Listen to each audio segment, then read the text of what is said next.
Welcome to rhythm of learning. ഇന്നത്തെ ക്ലാസ്സിൽ നമ്മൾ പഠിക്കാൻ പോകുന്നത് 2023 കമ്പനി ബോർഡ് LGSന്റെ എക്സാമിന്റെ ക്വസ്റ്റ്യൻ പേപ്പറും അതിന്റെ അനുബന്ധ വസ്തുതകളുമാണ്. അപ്പോൾ ഈ എക്സാം എഴുതി നോക്കുമ്പോൾ കഴിഞ്ഞ പ്രാവശ്യത്തെ കമ്പനി ബോർഡ് LGS എങ്ങനെയായിരുന്നു നടന്നിരുന്നത്, അതിന് എനിക്ക് എത്ര മാർക്ക് കിട്ടും എന്നൊക്കെ നിങ്ങൾക്ക് ഒരു കോൺഫിഡൻസ് ഉയർത്താനൊക്കെ സാധിക്കും. അപ്പൊ രണ്ട് ക്വസ്റ്റ്യൻ പേപ്പർ ടീച്ചർ ഇതിനു മുമ്പ് അപ്ലോഡ് ചെയ്തിട്ടുണ്ട്. രണ്ട് ക്വസ്റ്റ്യൻ പേപ്പറും കണ്ടു നോക്കുക. അതിന്റെ അനുബന്ധ വസ്തുതകൾ അടക്കമാണ്. നമ്മൾ 1 മണിക്കൂറോളം ക്ലാസ് ഉണ്ട്. ഇനി നീളത്തിലുള്ള ക്ലാസ്സുകളാണ്, വേറൊന്നും കൊണ്ടല്ല. നമ്മൾ ഈ അനുബന്ധ വസ്തുതകളൊക്കെ പറഞ്ഞു വരുമ്പോൾ അത്യാവശ്യം കുറച്ച് പഠിക്കാനുണ്ടാവും, പറയാനും ഉണ്ടാവും.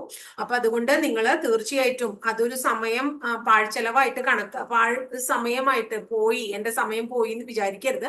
കാരണം 1 മണിക്കൂറും അത്രയും ഇമ്പോർട്ടന്റ് ആയിട്ടുള്ള കുറച്ച് ക്വസ്റ്റ്യൻസ് ആണ് നമുക്ക് ഇവിടെ കിട്ടുന്നത്. ക്ലിയർ ആയല്ലോ? അപ്പൊ നമുക്ക് ക്ലാസ്സിലേക്ക് കടന്നാലോ? ഫസ്റ്റ് ക്വസ്റ്റ്യൻ ഓരോ ക്വസ്റ്റ്യൻ ആയിട്ട് നോക്കാം. ഫസ്റ്റ് ക്വസ്റ്റ്യൻ ഇതാണ്, നോക്കൂ. അതായത് താഴെ പറയുന്നവയിൽ ഇന്ത്യയുടെ രേഖാംശ സ്ഥാനം കണ്ടെത്തുക. അപ്പൊ അക്ഷാംശ സ്ഥാനം രേഖാംശ സ്ഥാനം രണ്ടെണ്ണം ഉണ്ട് അല്ലെ. അതിൽ ഇന്ത്യയുടെ രേഖാംശ സ്ഥാനം ഏതാന്ന് ചോദിച്ചാൽ 68 ഡിഗ്രി 7 മിനിറ്റും കിഴക്കു മുതൽ 97 ഡിഗ്രി 25 മിനിറ്റ് കിഴക്ക് വരെയാണ് എന്ത് നമ്മുടെ ഏത് സ്ഥാനം? ഇന്ത്യയുടെ രേഖാംശ സ്ഥാനം 68 ഡിഗ്രി 7 മിനിറ്റ് കിഴക്ക് മുതൽ 97 ഡിഗ്രി 25 മിനിറ്റ് കിഴക്ക് വരെ രേഖാംശ സ്ഥാനവും. എന്നാൽ ഇന്ത്യയുടെ അക്ഷാംശ സ്ഥാനം ഏതാന്ന് ചോദിച്ചു കഴിഞ്ഞാൽ രണ്ടാമത്തെ ഓപ്ഷൻ ആണ് നമ്മുടെ അക്ഷാംശ സ്ഥാനം എന്ന് മനസ്സിലാക്കുക.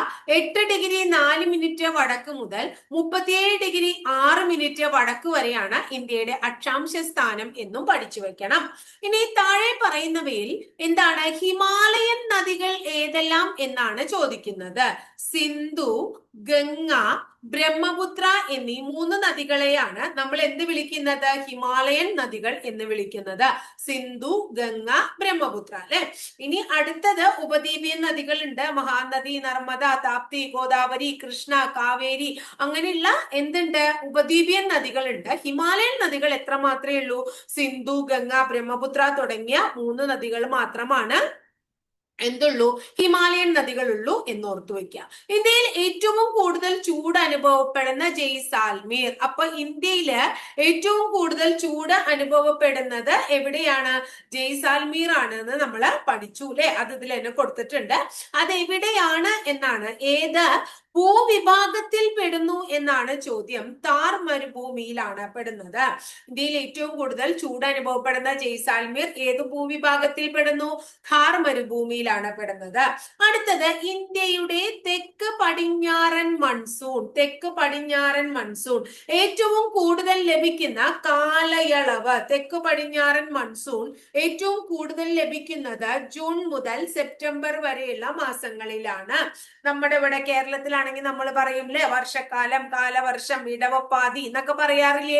അതാണ് നമ്മുടെ തെക്ക് പടിഞ്ഞാറൻ മൺസൂൺ കാലം. ജൂൺ ടു സെപ്റ്റംബർ വരെയാണ് ഇന്ത്യയിലും കേരളത്തിലൊക്കെ തന്നെ തെക്ക് പടിഞ്ഞാറൻ മൺസൂൺ കാലം ഏറ്റവും കൂടുതൽ കിട്ടുന്നത്. ഇനി അടുത്തത് സുന്ദരവനം അല്ലെങ്കിൽ സുന്ദരീവനം എന്നൊക്കെ നമ്മൾ പറയും. അതൊരു ഡെൽറ്റ പ്രദേശമാണ്. ഈ ഡെൽറ്റ പ്രദേശം ഉൾപ്പെടുന്ന ഇന്ത്യയിലെ സംസ്ഥാനം ഏത് എന്ന് കണ്ടെത്തുക. എവിടെയാണ്? വെസ്റ്റ് ബംഗാളിലാണ് സുന്ദർബൻ കാണപ്പെടുന്നത്. വെസ്റ്റ് ബംഗാളിലാണ് സുന്ദർബൻ ടൈഗർ റിസർവ്. അതൊക്കെ നമ്മൾ കേട്ടിട്ടുണ്ട് അല്ലെ. ഇനി താഴെ തന്നിരിക്കുന്നവയിൽ കർണാടകയിൽ 31ാമതായി നിലവിൽ വന്ന ജില്ല ഏതാണ്? കർണാടകയുടെ 31ാമത്തെ ജില്ല വിജയനഗര എന്ന ജില്ലയാണ്. കർണാടകയിൽ 31ാമതായി നിലവിൽ വന്ന ജില്ല വിജയനഗര എന്ന് പറയുന്ന ജില്ലയാണ്. അതുപോലെ തന്നെ ഹരിയാനയില് നിലവിൽ വന്ന ജില്ലയാണ് ഹാൻസി എന്ന് പറയുന്ന ജില്ല. ഏതാണ്? ഹാൻസി എന്നാണ് ജില്ലയുടെ പേര്. എത്രാമത്തെയാണെന്നറിയോ? 23ാമത്തെ ജില്ലയാണ്. ഹരിയാനയിലെ 23ാമത്തെ ജില്ലയുടെ പേരാണ് എന്ത്? ഹാൻസി എന്ന് പറയുന്ന ജില്ല. അടുത്തത് അറബിക്കടലിൽ രൂപം കൊണ്ട 2021 വർഷത്തെ ആദ്യത്തെ ചുഴലിക്കാറ്റ് ഏത് എന്നാണ് ചോദ്യം.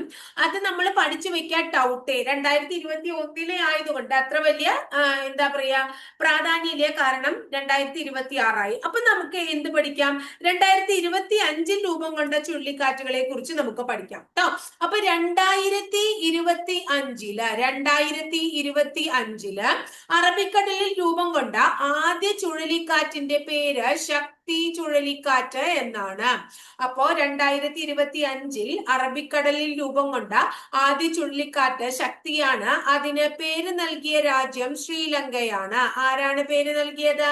ശ്രീലങ്കയാണ്. 2025 അറബിക്കടലിൽ രൂപം കൊണ്ട ആദ്യത്തെ ചുഴലിക്കാറ്റ് ഏതാണ്? ശക്തിയാണ്. പേര് നൽകിയത് ശ്രീലങ്കയാണ്. അതുപോലെ തന്നെ 2025 തന്നെ നവംബറിൽ എവിടെ? ബംഗാൾ ഉൾക്കടലിൽ, നേരത്തെ അറബിക്കടലിന്റെ കാര്യമല്ലേ പറഞ്ഞേ, ഇത് ബംഗാൾ ഉൾക്കടലിൽ രൂപം കൊണ്ട ചുഴലിക്കാറ്റിന്റെ പേരാണ് ഡിറ്റുവ ചുഴലിക്കാറ്റ്. എന്താണ് ചുഴലിക്കാറ്റിന്റെ പേര്? ഡിറ്റുവ എന്നാണ് ചുഴലിക്കാറ്റിന്റെ പേര്. പേര് നൽകിയത് യമൻ ആണ്. ഡിറ്റുവ ചുഴലിക്കാറ്റിന്, ബംഗാൾ ഉൾക്കടലിൽ രൂപം കൊണ്ട ഡിറ്റുവ ചുഴലിക്കാറ്റിന് പേര് നൽകിയത് ആരാണ്? യമൻ ആണ്. അതുപോലെ തന്നെ 2025 തന്നെ ഒക്ടോബറില് ബംഗാൾ ഉൾക്കടലില് മോൻത എന്ന് പറയുന്ന ഒരു ചുഴലിക്കാറ്റ് രൂപം കൊണ്ടു. ബംഗാൾ ഉൾക്കടലിൽ തന്നെയാണ് മോൻത എന്ന് പറയുന്ന ചുഴലിക്കാറ്റ് രൂപം കൊണ്ടത്. പേര് നൽകിയത് തായ്ലൻഡ് ആണ്. മോൻത ചുഴലിക്കാറ്റിന് പേര് നൽകിയത് ആരാണ്? തായ്ലൻഡ് ആണ്. ഇപ്പൊ 2025 ആദ്യ മാസം അല്ലെങ്കിൽ 2025 ആദ്യമായിട്ട് അറബിക്കടലിൽ രൂപം കൊണ്ടത് ശക്തി, അതിന് പേര് നൽകി ശ്രീലങ്ക. 2025 ബംഗാൾ ഉൾക്കടലിൽ ഡിറ്റുവ, പേര് നൽകിയത് യമൻ. 2025 തന്നെ ബംഗാൾ ഉൾക്കടലിൽ മോൻത, പേര് നൽകിയത് ആരാണ്? തായ്ലൻഡ്. ഇനി അടുത്തത് 2024 നവംബർ മാസത്തില് നമ്മുടെ തമിഴ്നാട്ടില് ഒരു ചുഴലിക്കാറ്റ് രൂപം കൊണ്ടു. തമിഴ്നാട്ടില് ആ തമിഴ്നാട്ടിൽ എന്താ പറയുന്നത്, വീശിയ ചുഴലിക്കാറ്റിനെ നമ്മൾ ഫെങ്കൽ എന്ന് വിളിക്കുന്നു. തമിഴ്നാട്ടിൽ എന്താ പറയുന്നത്, വീശിയ ചുഴലിക്കാറ്റിനെ ഫെങ്കൽ എന്ന് വിളിക്കുന്നു. അതിനെ പേര് നൽകിയത് സൗദി അറേബ്യയാണ്. ഫെങ്കൽ എന്ന പേര് നൽകിയത് സൗദി അറേബ്യയാണ് എന്നും കൂടി ഓർത്തു വെക്കാം ട്ടോ.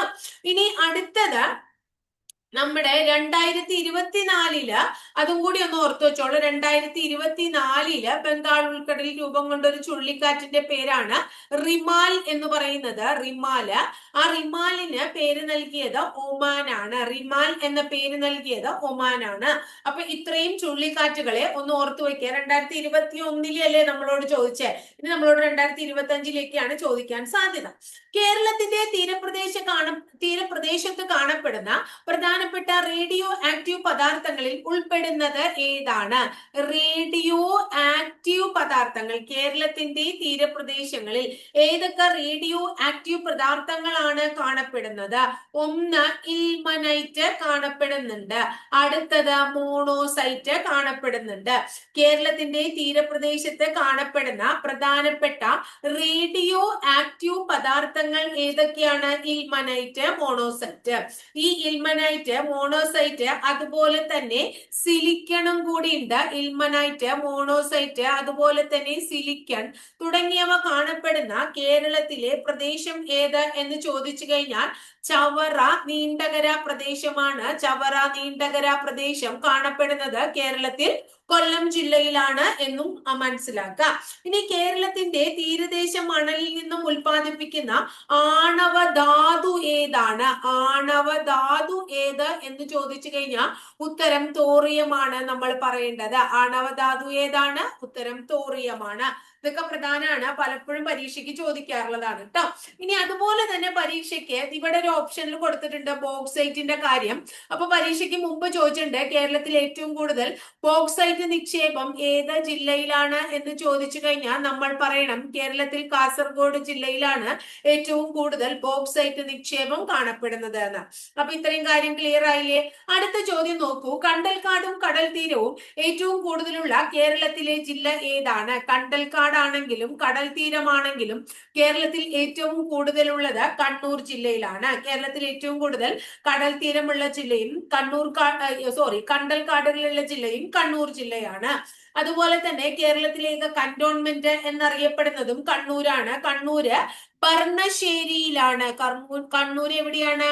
ഭരണശ്ശേരിയിലാണ് എന്ത് കാണപ്പെടുന്നത്? കന്റോൺമെന്റ് കാണപ്പെടുന്നത് ഭരണശ്ശേരി. ഇനി അടുത്ത ചോദ്യം, ഇടുക്കി ജില്ലയിലെ ജലവൈദ്യുത പദ്ധതികളിൽ ഉൾപ്പെടാത്തത് കണ്ടെത്തുക എന്നാണ് ചോദ്യം. ഇടുക്കി ജില്ലയിലെ ജലവൈദ്യുത പദ്ധതികളിൽ ഉൾപ്പെടാത്തത് എന്ന് പറയുന്ന ഈ ചോദ്യം PSC ഡിലീറ്റ് ചെയ്തിട്ടുണ്ട്. അപ്പൊ അതുകൊണ്ട് ഇടുക്കി ജില്ലയിലാണ് ഈ ജലവൈദ്യുത പദ്ധതികൾ ഉൾപ്പെടാത്തത് എന്ന് ചോദിച്ചു കഴിഞ്ഞാൽ ശരിയാവില്ലല്ലോ.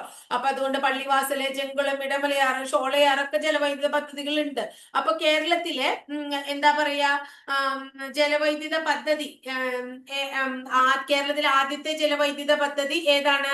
കേരളത്തിലെ ആദ്യത്തെ ജലവൈദ്യുത പദ്ധതിയാണ് പള്ളിവാസൽ. പെരിയാറിന്റെ പോഷക നദിയായ മുതിരപ്പുഴയിലാണ് പള്ളിവാസൽ ജലവൈദ്യുത പദ്ധതി. കേരളത്തിലെ ഏറ്റവും വലിയ ജലവൈദ്യുത പദ്ധതിയാണ് ഏത്? ഇടുക്കി ജലവൈദ്യുത പദ്ധതി, അല്ലെ? അതുപോലെ തന്നെ ശബരിഗിരി ജലവൈദ്യുത പദ്ധതി എവിടെയാണെന്ന് പരീക്ഷയ്ക്ക് ചോദിക്കാറുണ്ട്. ശബരിഗിരി, അപ്പൊ അത് അറിയായിരിക്കും എല്ലാവർക്കും, അല്ലെ? ശബരിഗിരി ജലവൈദ്യുത പദ്ധതി സ്ഥിതി ചെയ്യുന്നത് എവിടെയാണ്? പത്തനംതിട്ട ജില്ലയിലാണ്. പത്തനംതിട്ട കേരളത്തിലെ രണ്ടാമത്തെ വലിയ ജലവൈദ്യുത നിലയം കൂടിയാണ് ഏത്? ശബരിഗിരി. രണ്ടാമത്തെ വലിയ ജലവൈദ്യുത നിലയം കൂടിയാണ് ശബരിഗിരി. അപ്പൊ അത് ഡിലീറ്റഡ് ക്വസ്റ്റ്യൻ ആണ്, എന്നാലും ഞാൻ ഒന്ന് രണ്ട് കാര്യങ്ങൾ പറഞ്ഞു എന്ന് മാത്രമേ ഉള്ളൂ. അടുത്തത് നമ്മൾ പറഞ്ഞ കാര്യം തന്നെയാണ് ഇവിടെ പറയുന്നത്, അല്ലെ? അടുത്ത ചോദ്യം നോക്കിയേ. ശബരിഗിരി ജലവൈദ്യുത പദ്ധതിയിലേക്ക് വേണ്ട ജലം ഉപയോഗിക്കുന്ന പത്തനംതിട്ട ജില്ലയിലെ പ്രധാനപ്പെട്ട നദികൾ ഏതെല്ലാമാണ്? പമ്പ, കക്കി തുടങ്ങിയവയാണ്. ശബരിഗിരി ജലവൈദ്യുത പദ്ധതിയിലേക്ക് വേണ്ട ജലം ഉപയോഗിക്കുന്ന പത്തനംതിട്ട ജില്ലയിലെ പ്രധാനപ്പെട്ട നദികൾ ഏതൊക്കെയാണ്? പമ്പയും കക്കിയും. അപ്പൊ ഇനിയിപ്പോ ശബരിഗിരിയെ കുറിച്ച് പറയണ്ടല്ലോ. നമ്മൾ പറഞ്ഞില്ലേ, എന്താ പറഞ്ഞേ? കേരളത്തിലെ രണ്ടാമത്തെ വലിയ ജലവൈദ്യുത നിലയമാണ് ശബരിഗിരി പദ്ധതി സ്ഥിതി ചെയ്യുന്നത് പത്തനംതിട്ട ജില്ലയിലാണ്, അല്ലെ? ഇനി അടുത്തത് കല്ലട ജലസേചന പദ്ധതിയിലൂടെ വെള്ളം ഉപയോഗിച്ച് വൈദ്യുതി ഉൽപ്പാദിപ്പിക്കുന്ന പദ്ധതിയാണ് കല്ലട ജലവൈദ്യുത പദ്ധതി എന്ന് പറയുന്നത് കേട്ടോ. ഇനി അടുത്തത്, കേരളത്തിലെ തദ്ദേശ സ്വയംഭരണ സ്ഥാപനങ്ങളിൽ പെടാത്തത് ഏതാണെന്ന് കണ്ടെത്തുക. തദ്ദേശ സ്വയംഭരണ സ്ഥാപനങ്ങളിൽ പെടുന്നതാണ് ഗ്രാമപഞ്ചായത്ത്, ജില്ലാ പഞ്ചായത്ത്, ബ്ലോക്ക് പഞ്ചായത്ത് തുടങ്ങിയവ. അപ്പൊ താലൂക്ക് ഏതിൽ പെടില്ല? തദ്ദേശ സ്വയംഭരണ സ്ഥാപനങ്ങളിൽ പെടില്ല. ഗ്രാമതലത്തിലും ജില്ലാതലത്തിലൊക്കെയുള്ള ഗവൺമെന്റ് അറിയപ്പെടുന്നത് പ്രാദേശിക ഗവൺമെന്റ് അഥവാ തദ്ദേശ ഗവൺമെന്റ് എന്നാണ്. ഈ തദ്ദേശ സ്വയംഭരണ സ്ഥാപനങ്ങളെ നമ്മൾ വിശേഷിപ്പിക്കുന്നത് ജനാധിപത്യത്തിന്റെ നെടും തൂണ് എന്നാണ്. ജനാധിപത്യത്തിന്റെ നെടും തൂണ് എന്നറിയപ്പെടുന്നത് ഏതാണ്? തദ്ദേശ സ്വയംഭരണ സ്ഥാപനങ്ങളാണ്, അല്ലെ?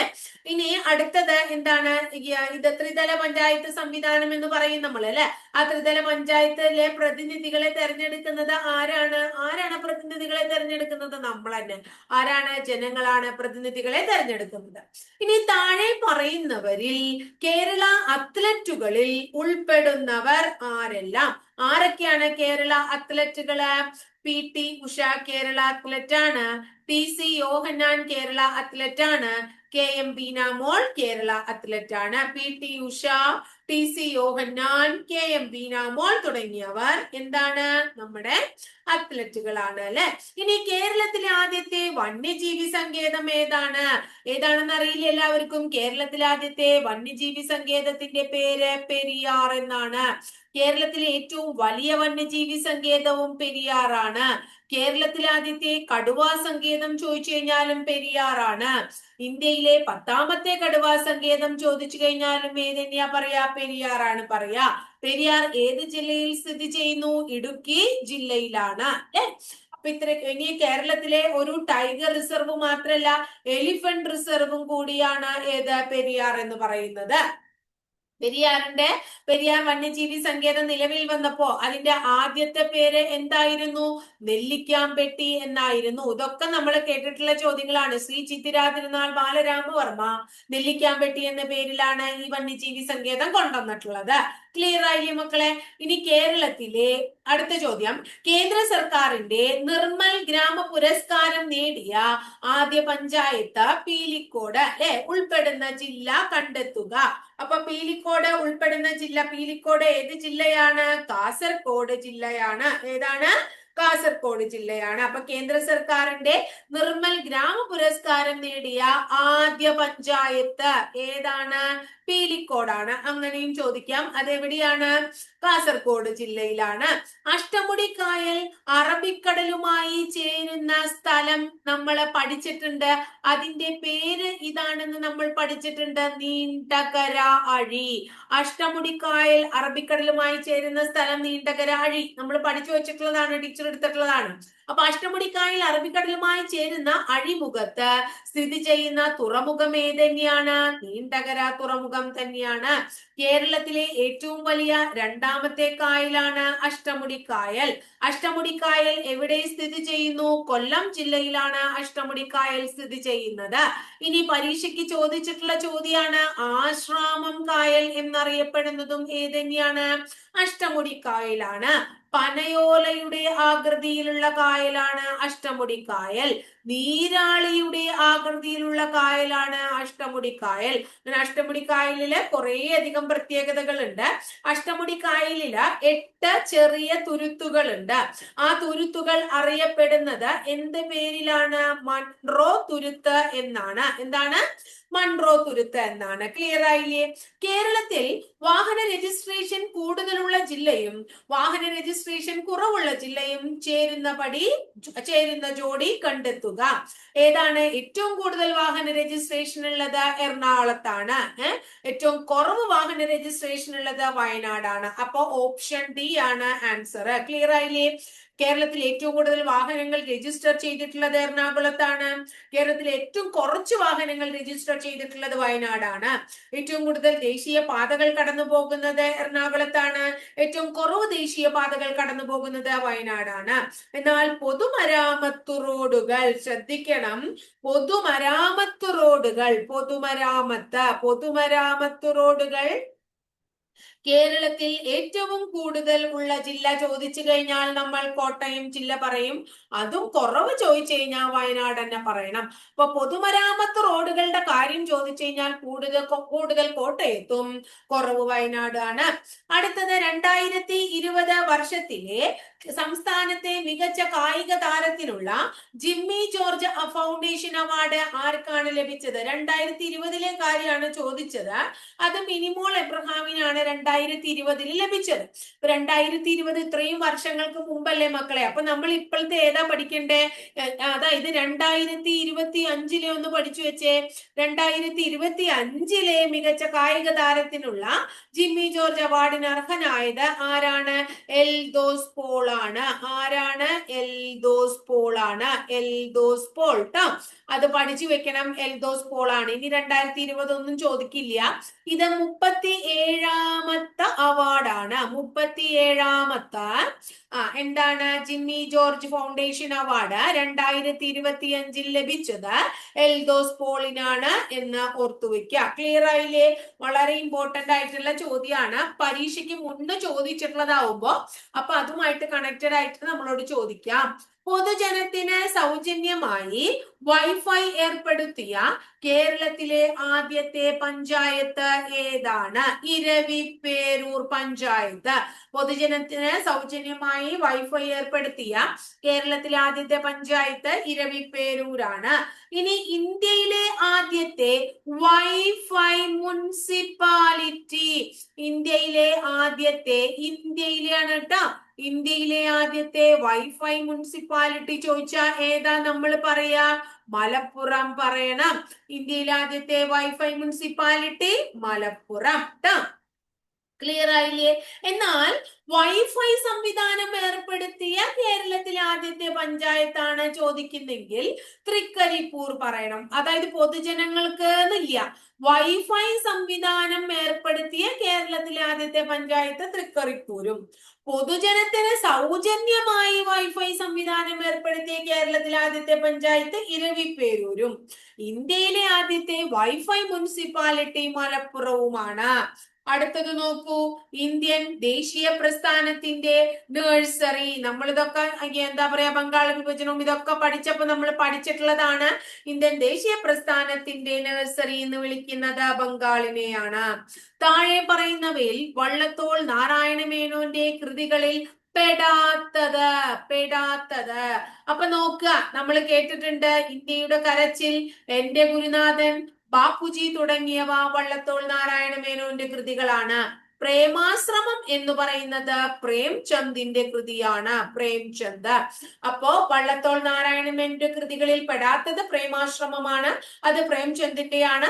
വള്ളത്തോൾ നാരായണ മേനോന്റെ കൃതികളാണ് ബാപ്പുജി, എന്റെ ഗുരുനാഥൻ, ഇന്ത്യയുടെ കരച്ചിൽ തുടങ്ങിയവ. ഇനി ക്വിറ്റ് ഇന്ത്യ സമരനായിക, ക്വിറ്റ് ഇന്ത്യ സമരനായിക എന്ന് ഗാന്ധിജി ആരെയാണ് വിശേഷിപ്പിച്ചത് എന്നാ ചോദിക്കുന്നത്. അരുണ അസഫ് അലി. ക്വിറ്റ് ഇന്ത്യ സമര നായകൻ ആണെങ്കിൽ നമ്മൾ ആരുടെ പേരാ പറയാ? ജയപ്രകാശ് നാരായൺ. അപ്പൊ ക്വിറ്റ് ഇന്ത്യ സമരനായകൻ ജയപ്രകാശ് നാരായണനും ക്വിറ്റ് ഇന്ത്യ സമരനായിക അരുണ അസഫ് അലിയുമാണ്. അടുത്ത ചോദ്യം നോക്കൂ. സ്ത്രീകളുടെ ഉന്നമനത്തിന് ആര്യ മഹിളാ സഭ, സ്ത്രീകളുടെ ഉന്നമനത്തിന് ആര്യ മഹിളാ സഭ സ്ഥാപിച്ചത് ആരാണ്? പണ്ഡിത രമാബായി ആണ്. സ്ത്രീകളുടെ ഉന്നമനത്തിന് ആര്യ മഹിളാ സഭ എന്ന സംഘടന സ്ഥാപിച്ചു പണ്ഡിത രമാബായി. സാമൂഹിക പരിഷ്കരണങ്ങൾക്കായി പണ്ഡിത രമാബായി ആരംഭിച്ച പ്രസ്ഥാനം അല്ലെങ്കിൽ സംഘടനയാണ് ആര്യ മഹിളാ സമാജം എന്ന പേരിൽ അറിയപ്പെടുന്നത്. ഇനി അതുപോലെ തന്നെ വിധവകളുടെ പുനരധിവാസത്തിനൊക്കെയായി ഇവർ ഒരു അഭയ കേന്ദ്രം കൊണ്ടുവന്നു പണ്ഡിത രമാബായി. അതിന്റെ പേര് ശാരദാ സദനം എന്നാണ്. അപ്പൊ ശാരദാ സദനം ആരംഭിച്ചതും ആരണ്യാണ്? പണ്ഡിത രമാബായി എന്നാണ്. അതുപോലെ സ്ത്രീകൾക്ക് തൊഴിൽ പരിശീലനം ഒക്കെ നൽകുക എന്ന ഉദ്ദേശത്തോടു കൂടി ഇവർ ആരംഭിച്ച പദ്ധതിയുടെ പേരാണ് മുക്തി മിഷൻ. എന്താ അതിന്റെ പേര്? മുക്തി മിഷൻ. അപ്പൊ മുക്തി മിഷൻ, ശാരദാ സദൻ, ആര്യ മഹിളാ സഭ എന്നിവ ആരുടെയാണ്? പണ്ഡിത രമാബായിയുടെയാണ് എന്ന് ഓർത്തുവെക്കാം.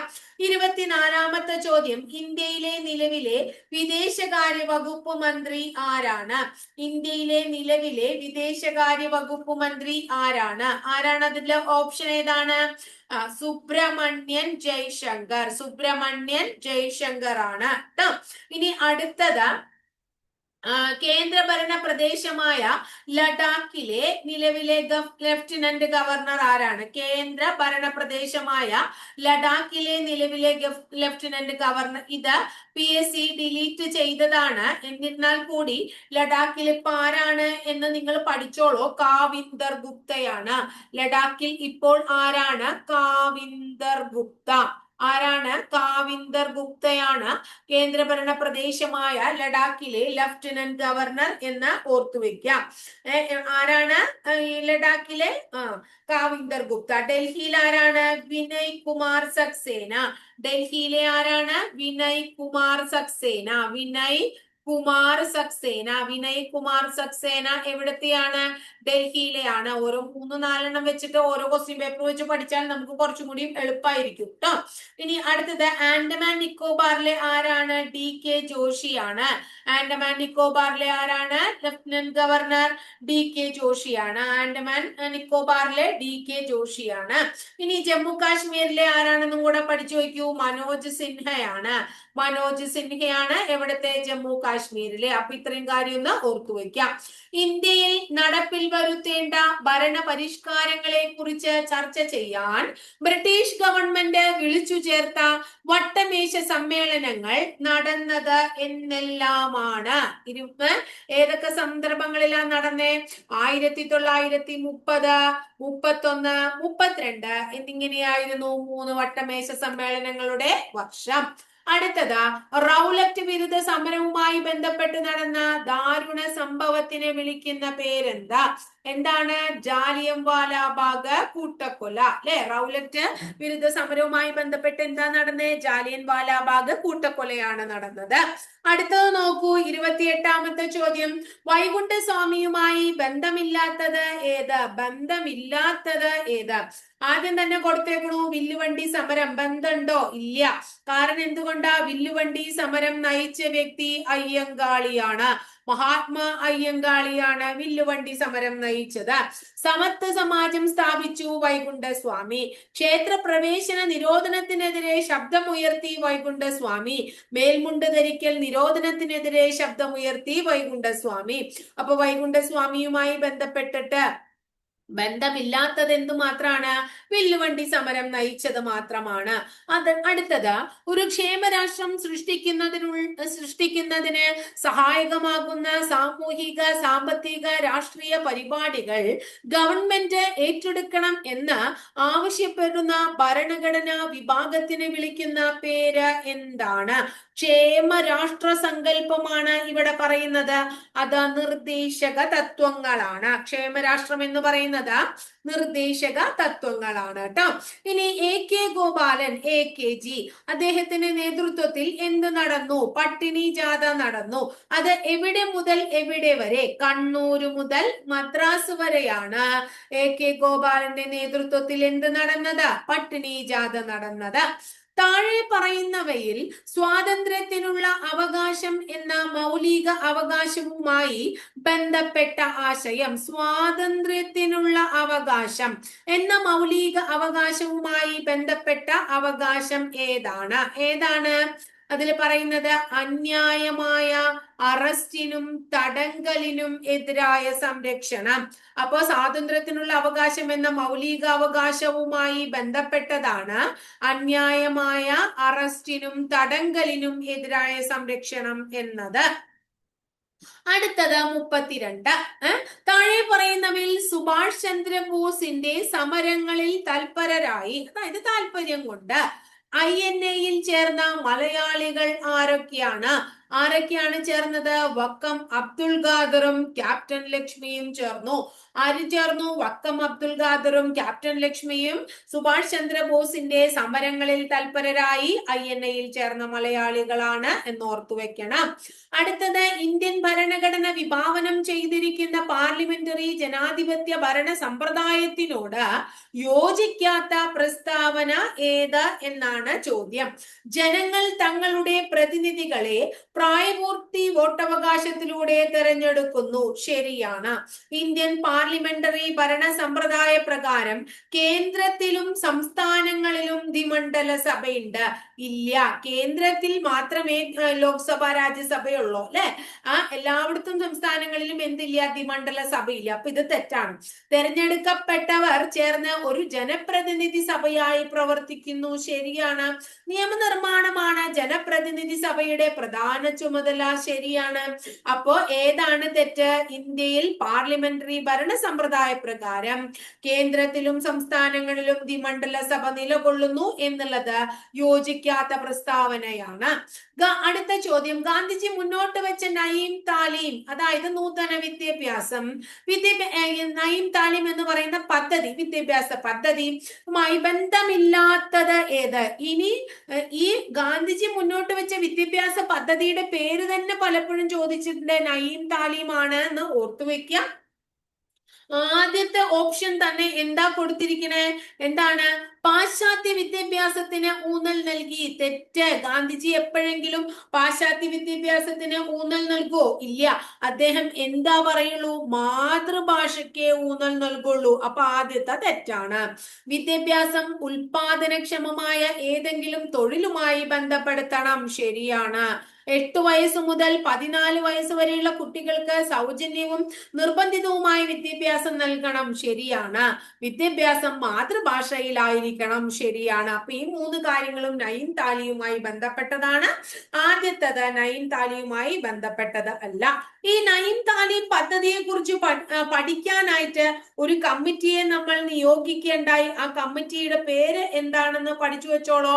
ഡോക്ടർ സക്കീർ ഹുസൈൻ കമ്മിറ്റി. ഡോക്ടർ സക്കീർ ഹുസൈൻ കമ്മിറ്റിയാണ് നയീം താലീം പദ്ധതിയെ കുറിച്ച് പഠിക്കാൻ നിയോഗിക്കപ്പെട്ട കമ്മിറ്റി. ക്ലിയർ ആയില്ലോ? ഇനി അടുത്തത് 1937 ഗാന്ധിജി മുന്നോട്ട് വെച്ച വേറെ ഒരു വിദ്യാഭ്യാസ പദ്ധതി ഉണ്ട്. ആ വിദ്യാഭ്യാസ പദ്ധതിയുടെ പേര് വാർധാ പദ്ധതി എന്നാണ്. ഈ വാർധാ പദ്ധതിയുടെയും അദ്ദേഹത്തിന്റെ ലക്ഷ്യം എന്തായിരുന്നു? തൊഴിലധിഷ്ഠിത വിദ്യാഭ്യാസം തന്നെയായിരുന്നു. വാർധാ പദ്ധതിയുടെയും ലക്ഷ്യം എന്താണ്? ഇവിടെ നമ്മൾ പറഞ്ഞില്ലേ, ഉൽപാദനക്ഷമമായ ഏതെങ്കിലും തൊഴിലുമായി ബന്ധപ്പെടുത്തണമെന്ന്. അത് തന്നെയാണ്, തൊഴിലധിഷ്ഠിത വിദ്യാഭ്യാസം തന്നെയാണ് കേട്ടോ. അടുത്ത ചോദ്യം 35. ഇന്ത്യൻ ഭരണഘടനയുമായി ബന്ധപ്പെട്ട് ശരിയായ പ്രസ്താവന. ഈ പ്രസ്താവന വരുമ്പോ നമ്മൾ പ്രത്യേകം ശ്രദ്ധിച്ച് നോട്ട് ചെയ്ത് വെക്കണം. അത് അടിവരയിട്ട് തന്നെ പൊക്കോളൂ നിങ്ങള്. ശരിയായ പ്രസ്താവനയാണോ, തെറ്റായതാണോ, താഴ്പ്പെടാത്തതാണോ, പെടർന്നതാണോ, നമുക്ക് കൺഫ്യൂഷൻ ഉണ്ടാക്കുന്ന കാര്യങ്ങളാണിത്. അപ്പോ എന്താണ് ശരിയായ പ്രസ്താവന ഏതാണ്? ലോകത്തിലെ ഏറ്റവും വലിയ എഴുതപ്പെടാത്ത ഭരണഘടന, അതെന്നെ തെറ്റ്. ലോകത്തിലെ ഏറ്റവും വലിയ എഴുതപ്പെട്ട ഭരണഘടനയാണ് ഇന്ത്യയുടെ ഭരണഘടന, അല്ലെ? അടുത്തത്, ഭരണഘടന ഡ്രാഫ്റ്റിംഗ് കമ്മിറ്റിയുടെ ചെയർമാൻ BR അംബേദ്കർ ആണ്. ശരിയാണല്ലോ. സ്വതന്ത്രമായി നീതിന്യായ വ്യവസ്ഥ ഉറപ്പു നൽകുന്നു ഭരണഘടന. ശരിയാണ്. 6 മൗലിക അവകാശങ്ങൾ ഇതിൽ ഉൾക്കൊള്ളുന്നു. അതും ശരിയാണ്. ക്ലിയർ ആയില്ലേ? ചട്ടമ്പി സ്വാമിയുമായി ബന്ധപ്പെട്ട പ്രസ്താവനകൾ എന്തെല്ലാമാണ്? സ്വദേശാഭിമാനി പത്രം ചട്ടമ്പി സ്വാമിയുടെ ആണോ? അല്ല.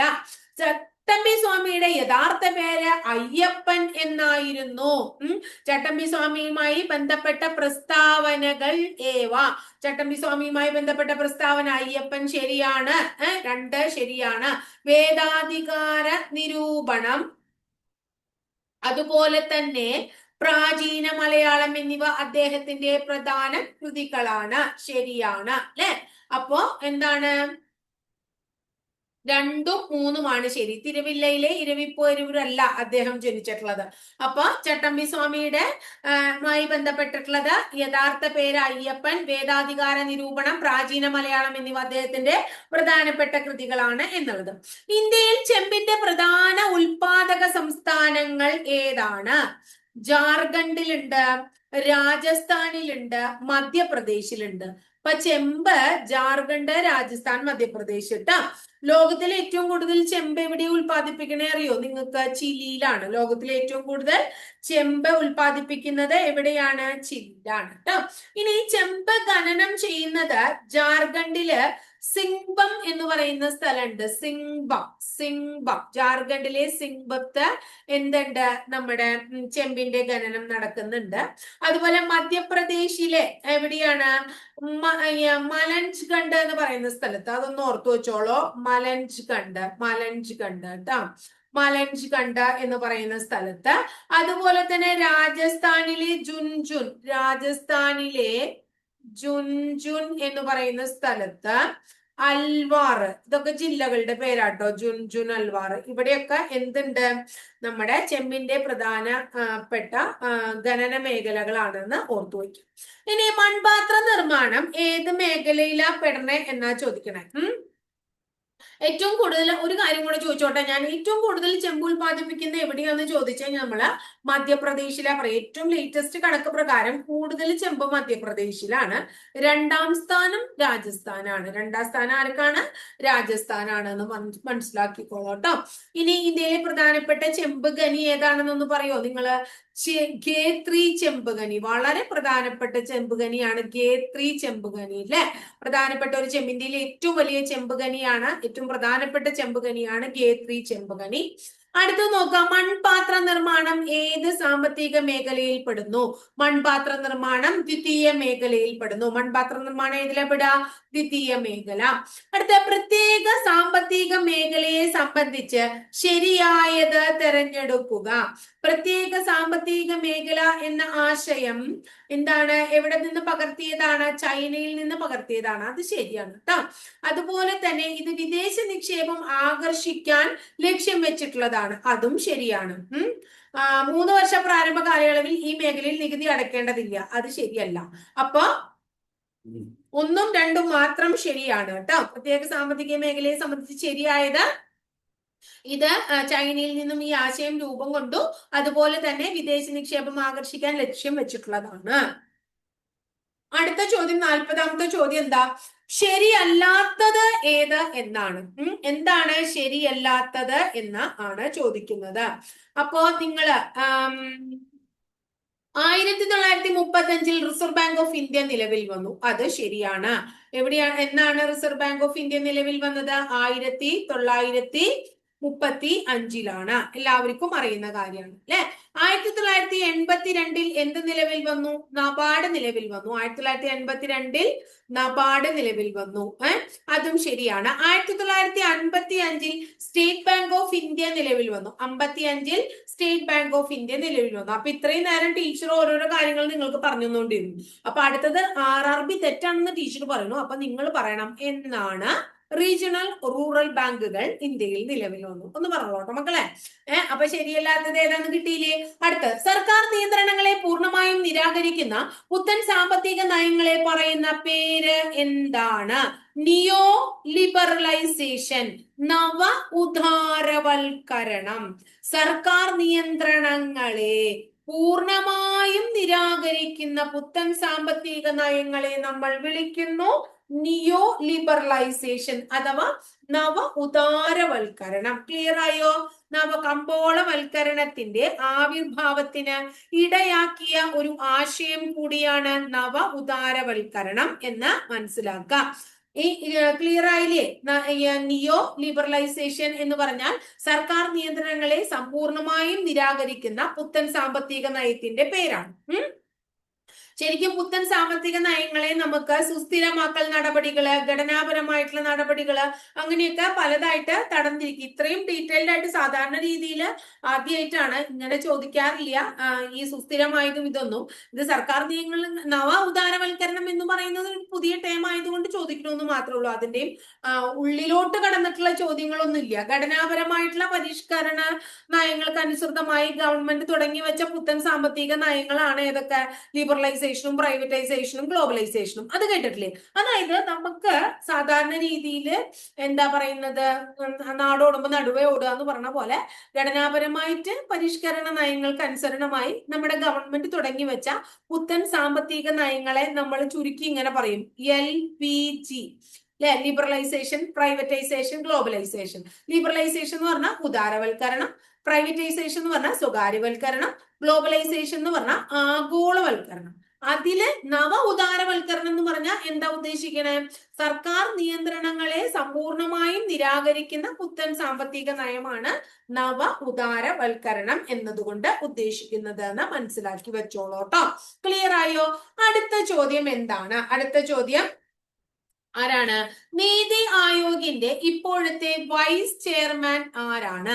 നീതി ആയോഗിന്റെ ഇപ്പോഴത്തെ വൈസ് ചെയർമാൻ സുമൻ ബെറി ആണ്. ആരാണ്? സുമൻ ബെറി. അടുത്തത് 43ാമത്തെ ചോദ്യം. കേരള ഗവൺമെന്റ് ഈ വർഷം സർക്കാർ ജീവനക്കാർക്കും പെൻഷൻകാർക്കും നടപ്പിലാക്കിയ ആരോഗ്യ ഇൻഷുറൻസ് പദ്ധതിയുടെ പേരെന്ത്? നമ്മൾ ധാരാളം പഠിച്ചിട്ടുള്ള ചോദ്യമാണ് അത്. മെഡിസെപ്പ് എന്നാണ്. അടുത്ത, കേരള ബാലസാഹിത്യ ഇൻസ്റ്റിറ്റ്യൂട്ട് പ്രസിദ്ധീകരിക്കുന്ന ബാലസാഹിത്യ മാസികയുടെ പേര് എന്താണ്? എന്താണ് ബാലസാഹിത്യ മാസികയുടെ പേര്? കേട്ടിട്ടുണ്ടോ? ബാലസാഹിത്യ ഇൻസ്റ്റിറ്റ്യൂട്ടിന്റെ ബാലസാഹിത്യ മാസിക ഏത് എന്നാണ് ചോദ്യം. എന്താണ് അതിന്റെ പേര്? തളിര് എന്നാണ്. എന്താണ് അതിന്റെ പേര്? തളിര് എന്നാണ് അതിന്റെ പേര്. ഇന്ത്യൻ ക്രിക്കറ്റ് ടീമിലെ ചൈനാമാൻ, ഇന്ത്യൻ ക്രിക്കറ്റ് ടീമിലെ ചൈനാമാൻ എന്നറിയപ്പെടുന്നത് ആരാണ്? കുൽദീപ് യാദവ് ആണ്. ഇന്ത്യൻ ക്രിക്കറ്റ് ടീമിലെ ചൈനാമാൻ എന്നറിയപ്പെടുന്നത് ആരാണ്? കുൽദീപ് യാദവ് ആണ്. ബംഗാൾ ടൈഗർ ആരാണ്? സൗരവ് ഗാംഗുലിയാണ്. അല്ലെ? ബംഗാൾ ടൈഗർ ആരാണ്? സൗരവ് ഗാംഗുലിയാണ്. അല്ലെ? പറക്കും ഫിൻ എന്നറിയപ്പെടുന്ന ആരാണ്? പാവോ നൂർമിയാണ്. ആരാണ്? പാവോ നൂർമിയാണ് പറക്കും ടൈഗർ. ഇതൊക്കെ കായിക താരങ്ങളുടെ അപരനാമങ്ങളാണ്. വൻമതിൽ എന്നറിയപ്പെടുന്നത് ആരാണ്? രാഹുൽ ദ്രാവിഡ് ആണ്. വൻമതിൽ എന്നറിയപ്പെടുന്നത് രാഹുൽ ദ്രാവിഡ് ആണ്. അടുത്ത ചോദ്യം ഏതാണ്? മത്സരാടിസ്ഥാനത്തിൽ നെഹ്റു ട്രോഫി വള്ളംകളി ആദ്യമായിട്ട് സംഘടിപ്പിച്ചത് എന്നാണ്? 1952 ഈ ബഹിരാകാശ സഞ്ചാരിയായ യൂറി ഗഗാറിനെ ബഹിരാകാശത്തെത്തിച്ച പേടകത്തിന്റെ പേര് എന്താണ്? വോസ്തോക്ക് 1 ആണ്. എന്താണ്? വോസ്തോക്ക് 1. 1961 ഏപ്രിൽ മാസം 12-ാം തീയതിയാണ് അദ്ദേഹം ബഹിരാകാശത്തെത്തിയത്. അല്ലെ? നമ്മുടെ ആദ്യത്തെ ബഹിരാകാശ സഞ്ചാരിയാണ് ആര്? യൂറി ഗഗാറിൻ എന്നറിയപ്പെടുന്നത്. അല്ലെ? വളരെ ഇമ്പോർട്ടന്റ് ആണ്, പഠിച്ചു വെക്കുക. അടുത്തത് ചാന്ദ്ര ദിനമായി ആചരിക്കുന്നത് എന്നാണ്? ജൂലൈ 21 ചാന്ദ്ര ദിനമായി ആചരിക്കുന്നത്. മനുഷ്യനാദ്യമായി ചന്ദ്രനിൽ കാലുകുത്തിയ അപ്പോളോ അല്ലെ, മനുഷ്യനാദ്യമായി ചന്ദ്രനിൽ കാലുകുത്തിയ അപ്പോളോ 11 അല്ലെ, ആ ദൗത്യത്തിന്റെ വാർഷികത്തോടനുബന്ധിച്ചാണ് ജൂലൈ 21 ചാന്ദ്ര ദിനമായിട്ട് ആചരിക്കുന്നത്. ക്ലിയർ ആയല്ലോ? 1969 ജൂലൈ മാസം 20 ഇന്ത്യൻ സമയം ജൂലൈ 21 നീൽ ആംസ്ട്രോങ്ങും എഡ്വിൻ ഓൾഡ്രിനും ചന്ദ്രോപരിതലത്തിൽ ഇറങ്ങി. ഈ ചരിത്ര നേട്ടത്തിന്റെ സ്മരണയ്ക്കായിട്ടാണ് നമ്മൾ ഈ ദിനം ആചരിക്കുന്നത്. ജൂലൈ 21 ചന്ദ്രനിൽ ഇറങ്ങി നടന്ന ആംസ്ട്രോങ് ആദ്യമായി ചന്ദ്രോപരിതലത്തിൽ കാലുകുത്തിയ മനുഷ്യൻ എന്ന നേട്ടവും കരസ്ഥമാക്കിയിട്ടുണ്ട്. ക്ലിയർ ആയില്ലേ? അപ്പൊ അത്രയും കാര്യം ക്ലിയർ ആയില്ലേ? അടുത്ത ചോദ്യം എന്താണ്? 2019 JC ഡാനിയൽ പുരസ്കാരം നേടിയത് ആരാണ്? 2019 JC ഡാനിയൽ പുരസ്കാരം നേടിയ വ്യക്തി ആരാണ്? 2019 ആര് നേടി? ഹരിഹരൻ ആണ് നേടിയത്. 2019 JC ഡാനിയൽ പുരസ്കാരം നേടിയത് ആരാണ്? ഹരിഹരനാണ് എന്ന് ഓർത്തുവെക്കുക. ആരാണ്? 2019 ഹരിഹരനാണ് നേടിയത്. വളരെ ഇമ്പോർട്ടന്റ് ആണ് JC Daniel award. 2023 JC Daniel പുരസ്കാരം നേടിയത് ആരാണ്? 2023 പുരസ്കാരം 2025 പ്രഖ്യാപിച്ചത്. അത് ഷാജി എൻ കരുൺ ആണ്. ഷാജി എൻ കരുൺ. ആ ഷാജി എൻ കരുൺ ആണ് 2023 JC ഡാനിയൽ പുരസ്കാരം നേടിയത്. 2023 പുരസ്കാരം പ്രഖ്യാപിച്ചത് 2025 എന്ന് ഓർത്തുവെക്കുക. വളരെ ഇമ്പോർട്ടന്റ് ആണ്. നമ്മൾ 2023 ഷാജി എൻ കരുൺ ആണ്. 2023 പുരസ്കാരം 31ാമത്തെ JC ഡാനിയൽ പുരസ്കാരമാണ്. 31ാമത്തെ JC ഡാനിയൽ പുരസ്കാരമാണെന്നും ഓർത്തുവെക്കാം. ഇനി അടുത്ത ചോദ്യം എന്താ? 2020 ടോക്കിയോ ഒളിമ്പിക്സിൽ സ്വർണം നേടിയ നീരജ് ചോപ്ര ഏത് സംസ്ഥാനത്തെ വ്യക്തിയാണ്? നീരജ് ചോപ്ര എവിടത്തെ വ്യക്തിയാണ്? ഹരിയാനയിലെ വ്യക്തിയാണ്. നീരജ് ചോപ്ര എവിടത്തെയാണ്? ഹരിയാനയിലെ വ്യക്തിയാണ്. 2021 ബുക്കർ പ്രൈസ് ലഭിച്ചത് ആർക്കാണ്? 2021 ബുക്കർ പ്രൈസ് ലഭിച്ചത് ആർക്കാണ്? അത് PSC ഡിലീറ്റ് ചെയ്തു. 2021 ബുക്കർ പ്രൈസ് PSC ഡിലീറ്റ് ചെയ്തതാണ്. നമ്മൾ ഏറ്റവും പുതിയത് പഠിക്കാം. 2025 ബുക്കർ പ്രൈസ് നേടിയത് ആരാണ്? ആരാണ്? പേര് ഞാൻ എഴുതാം. ഡേവിഡ് സലൈ. ഡേവിഡ് സലൈയാണ് 2025 ബുക്കർ പ്രൈസ് നേടിയത്. അല്ലെ, ഹംഗേറിയൻ ബ്രിട്ടീഷ് എഴുത്തുകാരനാണ്. അല്ലെ, അദ്ദേഹത്തിന്റെ നോവലിന്റെ പേര് ഫ്ലഷ് എന്നാണ്. നോവൽ ഏതാണ്? ഫ്ലഷ് ആണ്. നോവൽ ഏതാണ്? ഫ്ലഷ് ആണ്. ഇനി അടുത്തത് 2024 സാമന്ത ഹാർവെക്കാണ്. ഇംഗ്ലീഷ് നോവലിസ്റ്റ് ആണ്. ഏതായിരുന്നു? ഓർബിറ്റൽ എന്ന നോവല്. ഫിക്ഷൻ ആണ്. ഓർബിറ്റൽ ആണ്. സയൻസ് ഫിക്ഷൻ നോവലാണ് ഓർബിറ്റൽ. സാമന്ത ഹാർവെ. സാമന്ത ഹാർവെക്കാണ് 2024 കിട്ടിയത്. അപ്പൊ ഇത്രയും കാര്യം ഒന്ന് ഓർത്തുവെക്കാം നമ്മൾ. അടുത്ത ചോദ്യം എന്താണ്? 52ാമത്തെ ചോദ്യം. 2021 G20 രാജ്യങ്ങളിലെ സാംസ്കാരിക മന്ത്രിമാരുടെ യോഗം നടന്നത് എവിടെയാണ്? 2021 യോഗം നടന്നത് എവിടെയാണ്? റോമിലാണ്. 2021 യോഗം നടന്നത് എവിടെയാണെന്ന് ചോദിച്ചാൽ റോമിൽ. 2021 G20 രാജ്യങ്ങളുടെ യോഗം നടന്നത് എവിടെയാണ് എന്ന് ചോദിച്ചു കഴിഞ്ഞാൽ നമ്മൾ എവിടെയാ പറയേണ്ടത്? റോമിലാണ് നടന്നത് എന്നാണ് പറയേണ്ടത് കേട്ടോ. ക്ലിയർ ആയില്ലേ? അടുത്ത ചോദ്യം ഏതാണ്? Next question.